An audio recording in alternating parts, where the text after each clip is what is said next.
Dans le cadre de ces 5 ans, Lancy TV va à la rencontre de la population lancienne. Nous sommes aujourd'hui à la première édition de la Fête de l'abeille et du terroir, en direct depuis le parc Navazza, et avec l'un des acteurs justement de cette fête, Grégoire Tchèque, qui est également le fondateur de la première fromagerie et chèvrerie bio du canton. Bonjour. Bonjour. Alors quelle est cette idée folle, qui n'est pas du tout folle finalement, qui est assez commune? Donc l'idée, c'est d'avoir 60 chèvres dans le canton de Genève et puis transformer le lait des chèvres à la ferme et puis de vendre ça en vente directe. Voilà. Est-ce que concrètement c'est quelque chose de simple? Comment est-ce qu'on agence ça et comment est-ce qu'on pense? C'est pas évident, ça fait 3 ans que je suis sur ce projet, que je me forme, que je fais des stages un peu partout, que je réfléchis à ça. Et j'espère que dans moins d'une année, on a des chèvres et qu'on fait du fromage. Donc voilà, c'est un projet sur 4 ans, c'est pas simple, c'est beaucoup d'argent, on parle de plus de 300 000 francs. Et voilà, c'est un gros projet. Alors on parle de beaucoup d'argent, 300 000 francs. Comment est-ce qu'on peut s'imaginer justement ce qui est nécessaire pour créer une chèvrerie, hein? Il n'y a pas seulement besoin de chèvres, il y a des installations, il y a un contexte particulier à créer, un microcosme en soi. Quel est-il? Alors d'abord, il faut trouver l'endroit. Et on a la chance d'avoir un endroit incroyable à Meignier qui s'appelle la Touvière. C'est une ferme assez exceptionnelle où se passe notamment le festival Amadeus. Un grand bâtiment avec pas mal de surface, il y a 45 hectares, il y en a une dizaine qui seront dédiés aux chèvres. Voilà. Une fois qu'on a l'endroit, il faut créer le bâtiment pour les chèvres, il faut l'adapter pour les chèvres parce qu'il y avait eu des vaches il y a même 40 ans, donc il y a un sacré moment. Là, l'idée, c'est de remettre des animaux dans les pâturages. Et puis ensuite, une fromagerie, une salle de traite. Et ça, c'est vraiment gros investissement, gros travaux. On est dans la phase des autorisations de construire. Donc voilà, on va avoir un gros chantier et puis dans 9 mois, on aura fini. On croise les doigts pour ça. Pourquoi vous y croyez à ce projet? Alors j'y crois parce qu'on présente ce projet depuis le début de l'été, depuis le 6 juin, et qu'on a trouvé pratiquement la moitié de l'argent dont on a besoin parce que les gens sont d'accord à nous soutenir. Parce qu'ils veulent avoir des produits de qualité, des produits locaux. Ils veulent voir des animaux dans les champs, ils veulent des produits qui leur correspondent, ils savent d'où ça vient, ils veulent de la qualité, ils veulent des gens, ils veulent un sens à leur alimentation.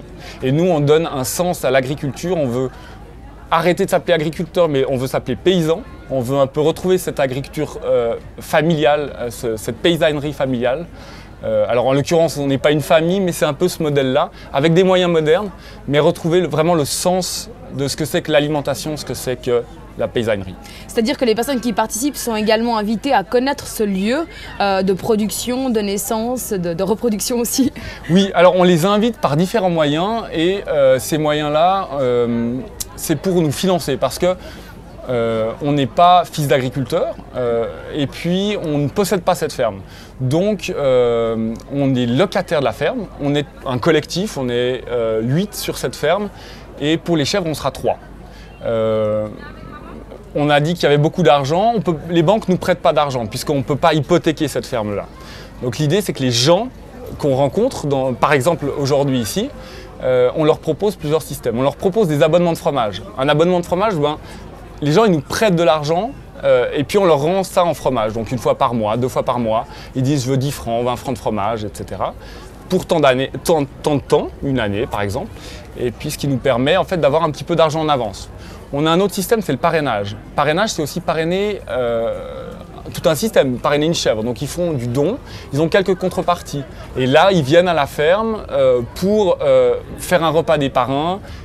Évidemment, ils viennent voir leur chèvre qu'ils auront nommée, je sais pas, ils vont donner un nom à la chèvre. Et puis, ils vont pouvoir venir aussi les traire, faire du fromage avec nous, voir un peu comment on s'occupe, comprendre notre métier. Et puis, ils vont venir encore pour une journée des parrains où ils vont venir manger du fromage. Et puis, voilà, il y aura 2-3 surprises un peu artistiques autour de la chèvre. Ça c'est le parrainage et puis il y a encore un autre truc, c'est que nous, donc on ne peut pas emprunter d'argent dans les banques, on demande aux gens d'être notre banque et on donne des intérêts à 4%. Maintenant les comptes en banque ça ne rapporte plus rien, donc s'ils nous prêtent cet argent-là pendant X années, on leur donne 4% d'intérêt mais en fromage. C'est pour ça qu'on a appelé ça la cheese bank.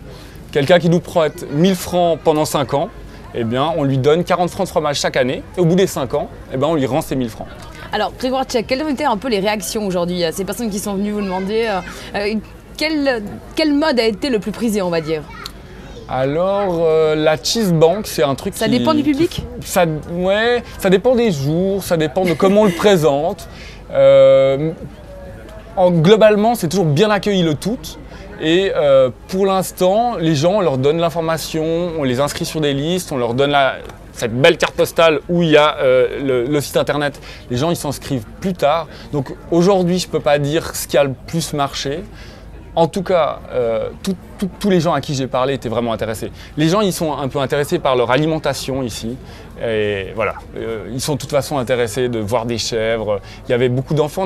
On fait encore en ce moment une animation autour des masques de chèvres. Donc, les enfants créent leur propre masque de chèvre. Et voilà, tous les gens se disent, bon, ben, ça c'est intéressant, ça on veut voir, on veut soutenir. Maintenant, plus tard, voilà. En tout cas, tout le monde veut venir nous voir et on vous invite à venir nous voir. Quelle dernière étape, prochain rendez-vous ou cette étape un peu butoir où on pourra commencer à savoir un peu plus l'avancée de la Touvière? Alors le 22 novembre, c'est un dimanche après-midi, on va faire une journée justement où on va réellement signer les contrats. Parce que pour l'instant, tout l'été, on a recueilli des signatures, des adresses, voilà, des gens intéressés. On leur a déjà envoyé un petit peu les indications de ce que seront les contrats. Et le 22 novembre, on fait une visite de la ferme, on fait signature des contrats avec explication. Il y aura la Fondation Le Lombric qui sera là pour ceux qui font des dons parce que c'est déductible d'impôts. Donc voilà, on va répondre un petit peu aux questions. Et puis il y aura aussi un petit truc culturel. Donc c'est une petite surprise, mais voilà, un petit concert sympathique. Et on va voir cette ferme enfin. Pour ceux qui nous suivent et qui veulent nous soutenir. Voilà. Alors merci et longue vie à cette paysannerie familiale, Grzegorczyk. Merci. Voilà, nous sommes en direct depuis le parc Navazza dans le cadre de la première édition de la Fête de l'abeille et du terroir.